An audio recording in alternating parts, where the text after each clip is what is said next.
Salut les phénomènes, comment on se retrouve? Nouvelle vidéo actualité sur le FC Barcelone. Aujourd'hui, on a pu voir les tirages au sort de Ligue des Champions et pour moi, on n'a pas été gâté. On n'a clairement pas eu le tirage le plus facile. Après, on peut aussi dire qu'on n'a pas eu le tirage le plus compliqué. C'est un entre-deux. Pour moi, c'est faisable. Il y a assez d'adversité pour voir si Xavi va se reprendre et réussir à passer ces huitièmes de finale là ou si il va totalement échouer. Et Laporta commence à mettre un peu la pression. Vous interprétez ça comme vous voulez. Il y en a qui diront certainement que c'est visé envers Xavi, le coach principal. D'autres peut-être qui diront c'est visé envers quelques joueurs. Vous allez comprendre de quoi je parle durant cette vidéo actualité. N'oubliez pas le petit like et le petit abonnement qui fait plaisir. Et on est parti pour cette vidéo actualité.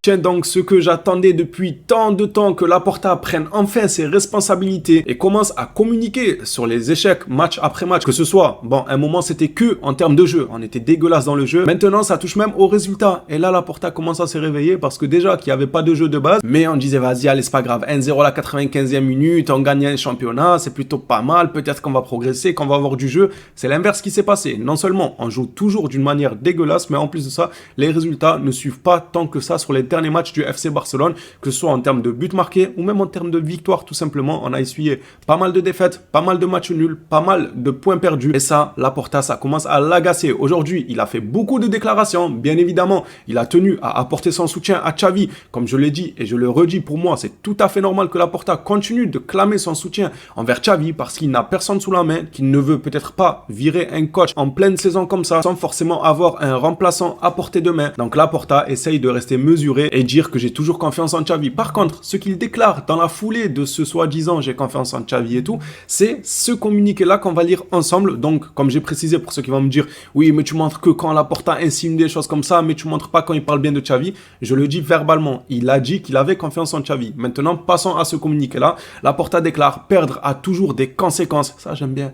On aimerait les voir, ces conséquences, justement. Si nous ne gagnons pas de titre cette saison, nous devrons prendre des décisions dont le club a désespérément besoin. Bien évidemment, on ouvre la vidéo avec un débat. Pour vous, à qui s'adresse ce message de Laporta? Alors, ce qui est sûr, c'est qu'il s'adresse au Barça entièrement, car il dirige le club entièrement. Il n'a pas que Xavi sous la manche. Il y a bien évidemment les joueurs qui sont impliqués, qui font partie du collectif et qui font partie du club. Mais quand il parle de résultats, quand il parle de défaites qui entraînent des conséquences, ça sera quoi la conséquence? C'est de virer le 11 titulaire du Barça et prendre 11 autres nouveaux joueurs? Non, les conséquences, selon moi, c'est un changement de coach. Il dit que c'est un changement, c'est une décision dont le club a désespérément besoin. Pour moi, il sous-entend que si on fait une saison blanche, ça sera la fin de Xavi. Je sais pas, vous comprenez ça comment? J'ai hâte de vous lire dans les commentaires pour savoir quel est votre point de vue sur ça. Et on va passer à la suite de l'actualité, le dossier Baldé qui refait surface avec notamment une offre qui nous vient d'un championnat auquel vous vous attendiez certainement pas. C'est très très rare qu'on parle de ce championnat. Bien évidemment, je rigole. C'est la première ligue, c'est pas nouveau, c'est pas une surprise. Ça fait longtemps qu'ils sont sur le dos de Baldé. On sait que Manchester City s'est montré très très intéressé à un moment donné sur Baldé et que le Barça a fermé la porte à tout transfert, chose qui peut être amenée à changer vu la gestion de Xavi avec Baldé. Alors Baldé, bien évidemment, on ne peut pas le défendre sur tous les points. Certes, Xavi lui donne moins de temps de jeu, mais quand on voit l'apport de Baldé, d'un côté, on peut comprendre, mais il faudrait quand même que le coach arrive à trouver une solution, comment mettre le joueur à l'aise, quel conseil il pourrait lui donner pour que le joueur progresse, parce qu'on n'arrive pas réellement à avoir une progression avec ce joueur-là, Baldé. Je dirais même qu'on a reculé un peu, quoi. On en est arrivé au point où il est passé de titulaire indiscutable à un joueur qui joue un match sur deux, et encore je suis gentil. Ces derniers matchs, il a enchaîné des 2-3 matchs sur le banc. Xavi a ses raisons, on les a vus à la télé. Baldé n'apporte pas ce qu'il doit apporter, ce qu'il a apporté par le passé. Est-ce que Baldé ne va pas se remettre en question? Est-ce que Xavi ne va pas être ouvert à un transfert de Baldé? J'espère clairement pas, parce que pour moi, Baldé, c'est l'avenir à ce poste-là de défenseur gauche, c'est l'avenir du FC Barcelone en tant que latéral gauche. J'espère juste que Xavi trouvera le moyen de le faire progresser, de lui redonner la confiance qu'il avait la saison passée, par exemple, ou bien peut-être que d'ici la fin de saison, Laporta changera de coach et l'autre coach réussira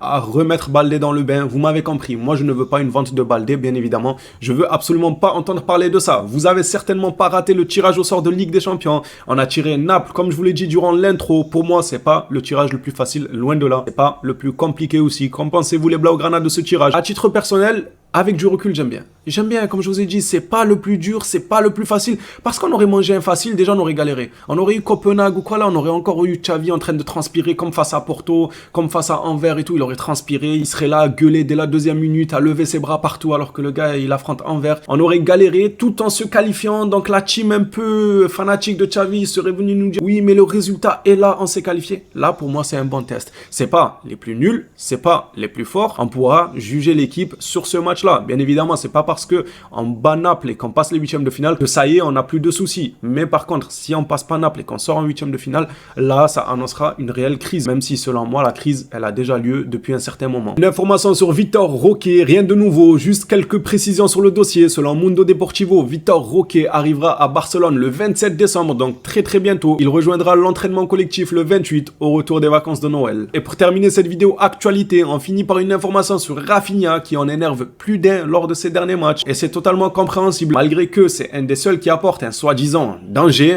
En réalité, c'est parce qu'il n'y en a pas un qui fait quelque chose devant. Du coup, tout ce que fait Rafinha, on voit ça comme waouh, c'est le seul qui déstabilise, c'est le seul qui apporte. Bon, d'accord, il faudrait quand même qu'il apporte plus que ce waouh, il apporte quand même, il déstabilise quand même. Non, au bout d'un moment, il faut finir les occasions, il faut percuter encore plus et apporter plus de danger. Selon moi, on dit que Rafinha, il apporte quand même, c'est le seul qui tente, qui fait quelque chose, je sais pas quoi, parce que les autres ils dorment en fait, c'est juste ça. Parce qu'il a Lewandowski, c'est un ronfleur devant lui, il est en train de dormir, c'est pour ça qu'on a l'impression que ce que fait Rafinha, ça va, c'est pas si dégueu, non.